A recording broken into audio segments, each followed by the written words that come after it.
A lot has changed in the few short years I've been doing this channel, and right now the UK's electric car market is absolutely flooded. Sleek SUVs, fastbacks, crossovers, they all promise big range and futuristic tech. So where on earth do you start?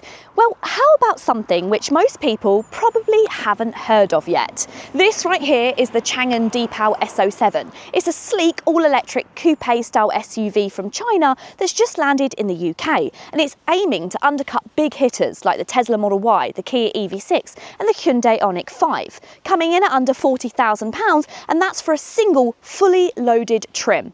I've already spent a fair bit of time with this car's platform sibling, the Mazda 6e, and that car really surprised me with its solid engineering and polished feel. So naturally, I'm curious to find out whether this S07, sharing a lot of the same DNA, can live up to that standard for probably less money. Hi guys, I'm Tish and welcome back to Auto Social UK.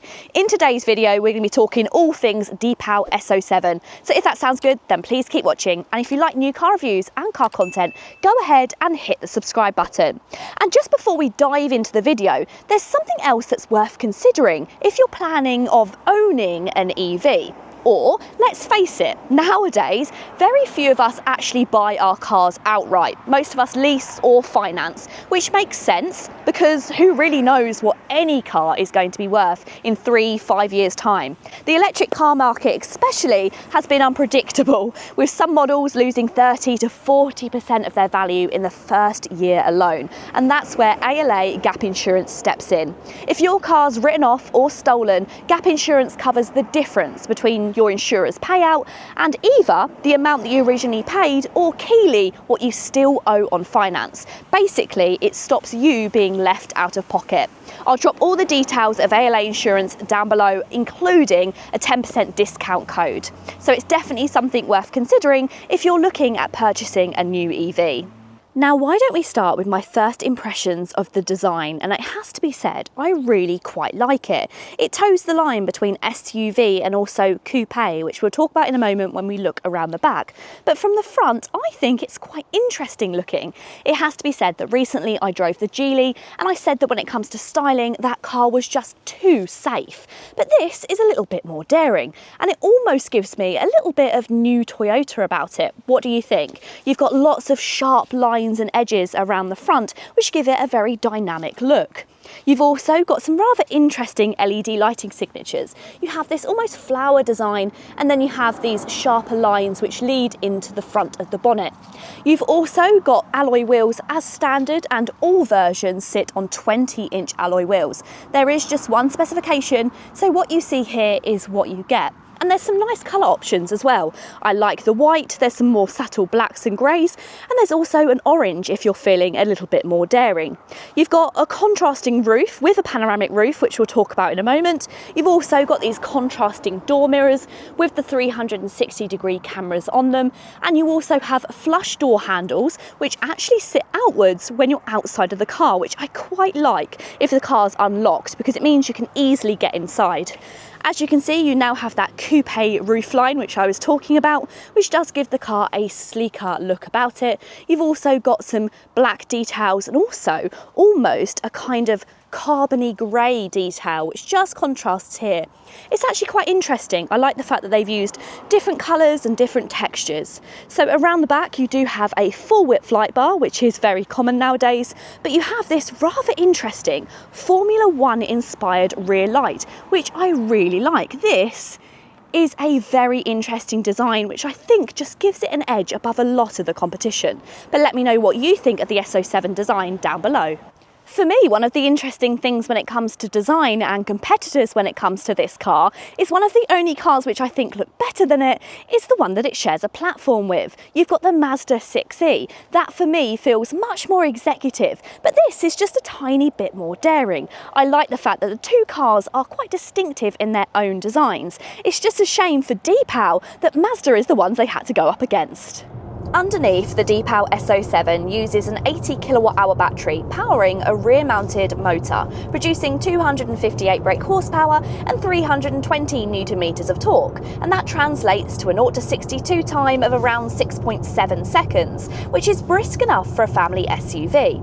It's built on an 800-volt architecture, improving efficiency and heat management, and while charging speeds top out at around 90 kilowatts, it's still competitive for the price point. The official WLTP range is 294 miles, although in real UK conditions you can likely see between 240 and 260 miles depending on what the weather and driving style is like. Now, I've actually just come back from driving the new Kia EV4, which costs around the same price as this car, but offers a huge 388 mile range, which is quite the step up, though it's worth remembering that the Deepal comes fully loaded. You're not paying for extra equipment, and the real-world gap is rarely as dramatic as the numbers suggest. Still, it does highlight that the S07's range still sits on the shorter side of the average modern EV SUV, and that could be something to think about if you're regularly doing long motorway drives. Now, from the exterior, if you was to park this and the Mazda 6e side by side, you'd struggle to see the similarities. But from the inside, that's where things seem to become much more familiar, and that's no bad thing. To start with, frameless doors. These feel properly premium, and they're usually reserved for high-end German rivals. And as you can see, it's also got comfort access as well, and memory functions. So you've got electric seats on both the passenger and also the driver, and then you have 3 memory settings for the driver. And as I adjust them, so if I was to play around with my seats now, I can then automatically save my driving position. So I think that's fantastic, and it definitely makes it feel much more luxurious. This interior, I like once again that they've been a bit daring. So not talking about this model, this is possibly the more palatable one. So we have got some lovely imitation black leather. You've got leather on the armrest. This is split opening, I'll talk about that in a moment. And you've also got these wonderfully padded seats, mostly black, but also you've just got lashings of orange down there. You've got orange stitching, and that orange stitching is also across the dashboard as well. Now, if you look at these headrests, these are really nice and cushioned, but also they've got little speakers in them. So when the driver is using their phone, then they hear it through the speakers in the headrest rather than the whole cabin. So you can have private phone calls, and you can even hide who's calling on the screen as well to save your privacy, which I think is really good if you are going to be using this car as an executive car. The fit and finish feels fantastic as well. So everything feels very high quality, super solid. And even this screen, although it juts quite far out from the dashboard, it is really secure on there. Of course, it's not fully secure because it has a bit of a party trick. So I have to remember where it is. There is lots of different functions on this touchscreen. We'll talk about that in a moment. I do believe that it's, slide across, and then you can rotate the screen. Why would you want to do that? I don't particularly know. It's so when you're using it as a driver, it's facing towards you, but if you want your passenger to play around with it, then it can face them instead. And also, if you have a passenger and they are using the voice command, it will tilt the screen towards them. Really clever stuff, right? Now, let's quickly talk about storage. Storage is very good. You've got some really nice cup holders here. They also can be brought upwards, so you can fit smaller cups in there, or you can put them all the way down to put bigger cups. You've got storage underneath the centre console, and I will show you inside this armrest.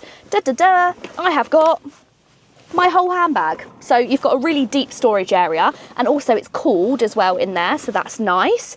You've got wireless charging on the left hand side only, so only one charging pad, but also you'll see there's a little vent on there, so that's going to cool your phone whilst you're driving as well. So that's very nice. Now let's talk about the tech. We are going to speed run this touchscreen, but honestly, there is so much tech inside here that it will take you weeks to learn it all. But you have lots and lots of shortcuts. You'll see some shortcuts up here to functions that you've used recently, like your Apple CarPlay. But also along the bottom here, you have these different sections which you can swipe across, but also you've got a shortcut to your drive modes there. Here is your music. You can swipe across here, and then also you can individually swipe within these widgets. So you can swipe across to see your driving information. loads and loads of functions. Shortcuts along the bottom, so you can open the boot, turn on the rear wiper. That's going to be a controversial one. You have your volume functions here, which this is my least favourite thing. This volume being here and not on the steering wheel really upsets me. I'm sure you can configure it though. You have your heated seats, shortcut to your climate control there, where you can then access your cooled seats and your heated steering wheel. Loads of functions in here, loads of settings. You've also got smart functions as well. And then just down here, you also have another load of shortcuts, which will take you to your driving functions. This is where you can fully customize the car. You've got your home button right there, or you've also got this section which is more like your apps. Now if we was to go home, you can also access that screen by swiping from the bottom there, as you can see. Right in here, let's quickly have a look. You've got navigation, music, radio, phone, settings, 360-degree camera. As you can see, that's brought that up there. We also have, where's that gone? Dash cam, so you can set up the camera inside, exterior, so very much like Tesla. You have a camera right here. Hello, where you can take little snaps. We've got a photo there. Should we have a look at who's exposing themselves? Exposing themselves? I don't know if that was the right thing to say. Definitely would hope nobody's exposing themselves. That's going to get you fired, isn't it? Amazon Music, you've also got Apple CarPlay and Android Auto. You've also got vehicle settings, which are all in here as well. If we go back to here, I want to go into scene mode. This is crazy. So these are kind of like shortcut systems to change different modes within the car. So you have got nap mode, which kind of like darkens the interior. It's going to close the sunroof. It's going to put on ambient music. You have got privacy mode. This is what I was talking about. So this will switch off your phone calls. Lighting show, so you can give your neighbours a lighting show. Car wash mode, which kind of says that it will close the windows, stop the wipers, which is crazy, very fancy. Season mode, oh my god, there's so many functions on here. Check out this one. I've been told that this is a pretty big deal. So this warms the cabin to make it feel like you're sitting in front of a fire, and then you can actually take these logs, I believe, and we can put logs on the fire, make the fire bigger, and the bigger the fire gets, the hotter it gets inside the cabin. What's inside here? Oh my god, what's that? Firecrackers. See, it's crazy. There is lots and lots of different functions, and you even have, don't know if you saw this, you've obviously got pet mode, which we know from other vehicles, camping mode, so you can go camping. This one, nuts, smoking mode. So if it realises that there's smoke within the cabin, I guess vapes or cigarettes, it will open the windows and it will put the circulation on. Absolutely crazy. Let's go back to the home screen there, and also let's turn our climate off because we don't want it to start heating up in here. I don't want to be in front of a bonfire. Right, home. Lastly, you can swipe across from the right. And I said this was going to be quick, I'm sorry, but there's so much to go over. And then here you have lots and lots of functions. I would say these are going to be the functions which make you realise how much of this car is on the touchscreen. So you have here your wiper speed. Yep, that's on the touchscreen. Your lights. You've got your rotating screen here, the sunshade. So to be able to open and shut the sunshade, you have to use this button here. And you also can fold and adjust your mirrors on here as well. So yes, unfortunately, everything is in the touchscreen, but it does also have a function here for the voice command, which I've actually found to be pretty good. Now on the move, the S07 feels impressively mature, much like the Mazda 6e it shares its platform with. The steering is light yet precise, and the car feels stable and planted, and there's a sense of refinement that gives you instant confidence. Now the suspension is firmer than I expected, especially over sharper bumps, but it pays off with tidy body control on twisty roads. It actually feels composed through the corners and doesn't lean like some of the taller EVs. Performance is smooth rather than snappy. Power delivery is progressive, making it incredibly easy to drive, especially around town. There's no abrupt surge of torque, just clean linear acceleration that feels natural and predictable. Noise insulation is a strange one, and I noticed this with the 6e as well. Sometimes it feels very composed and quiet, but then other times when you have a slightly rougher road, you start to hear that tyre noise. And my only real gripe is the brake pedal can feel slightly inconsistent, and the regenerative braking takes a little fine-tuning before it feels second nature. Overall though, it is an accomplished drive, so it's not exciting, but it is refined and solid, and it is better resolved than you'd expect from a newcomer to the UK market. Of course, unless you just like feeling quirky, the big reason to go for one of the unknown brands over the mainstream is to get more value for money, and that's definitely showcased on this S07. So every version, or the only version, does get an electric boot. Now you do have to wait 1 to 2 business working days for it to actually fully open. Yes, getting there. There we go. But once it is open, we get a really good level of boot space. So as you can see, it's got a really nice load area, nice and low, and it actually feels exceptionally high quality inside this boot. And you may think that seems like a weird comment, but actually when I noticed the 6e from Mazda, it felt very cheap inside, but in here it feels better trimmed. So we've got carpets on the side. I wonder why this has got the better treatment inside the boot. We have of course also got a boot liner, which is helping it to feel even nicer, but you do get this fancy retractable parcel shelf with Deepal S07 written on it. I wonder if that's standard. I'll have to put up somewhere on the screen once I've asked them back at the main office. Now in terms of boot space, there's just under 450 litres here, which is okay, it's not class leading, but you do get an 125 litre frunk. What is interesting to mention, however, is this actually doesn't have the plug hole like you have in the Mazda 6e, so you can wash it out. So that means you don't have to put your charging cables in here. This can all just be for your luggage, and you can put your charging cables in the front. And I think that's actually pretty good.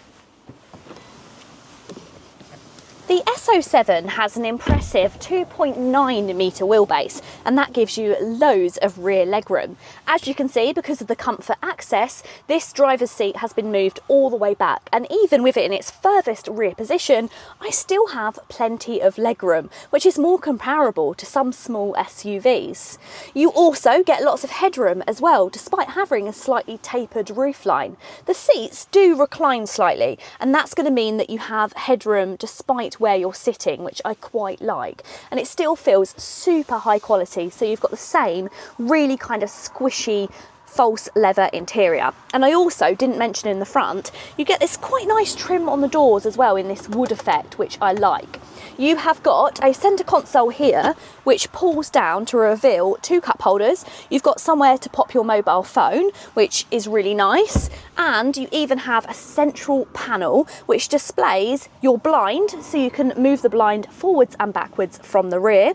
You also are able to move the passenger seat forwards and backwards as well, and on top of that you also have your own rear climate as well. The only thing which is missing in the rear, which is exactly the same as what I said in the Mazda 6e review, is there's no heated seats, which is a real shame, but I don't think it's going to put many people off. Like most modern EVs, the Deepal S07 comes packed full of driver aids and safety systems, and thankfully they're actually some of the least annoying that I've ever experienced, or at least experienced recently.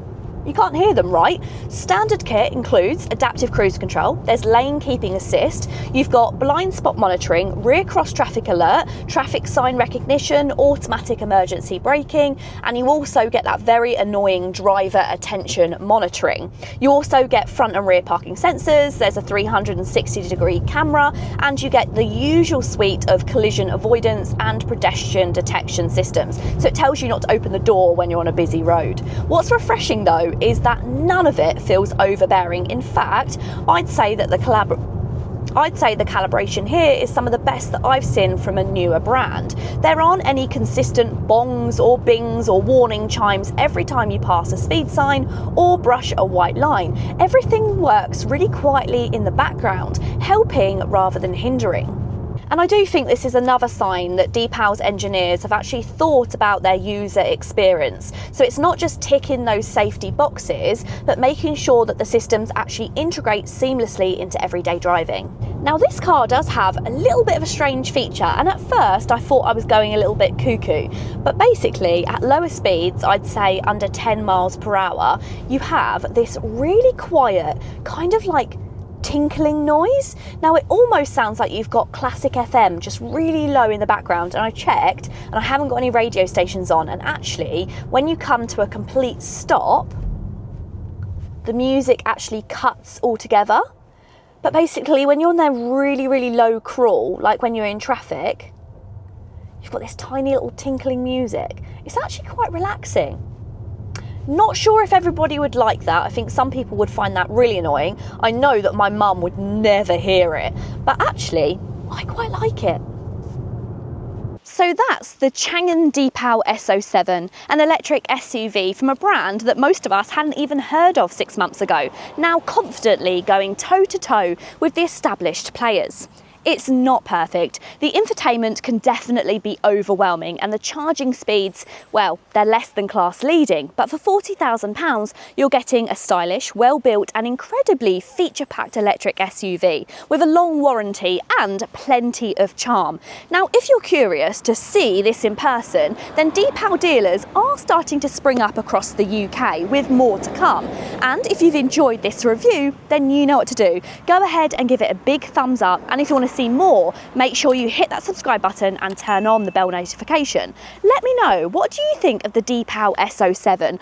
I have a feeling that a lot of people may need to mull this one over. At first, I thought, how can it go toe-to-toe with the Tesla Model Y, the Kia EV6? They're such good electric cars. But the more time that I spend with this car, it starts to grow on me. The styling is different, it stands out, and it's daring as well. Even though it's a new player, it's not playing it safe. The interior genuinely feels very plush, and there is some cool tech once you start to dig around for it. But let me know, would you go for this, or would you still stick with one of those players that's well known in the game? Let me know all of your thoughts down below. And don't forget, if you are thinking of financing, purchasing or even leasing a new electric vehicle, then make sure you head over to the ALA Insurance website and get a gap quote today using my discount code. All the details will be down below. Until next time guys, see you later.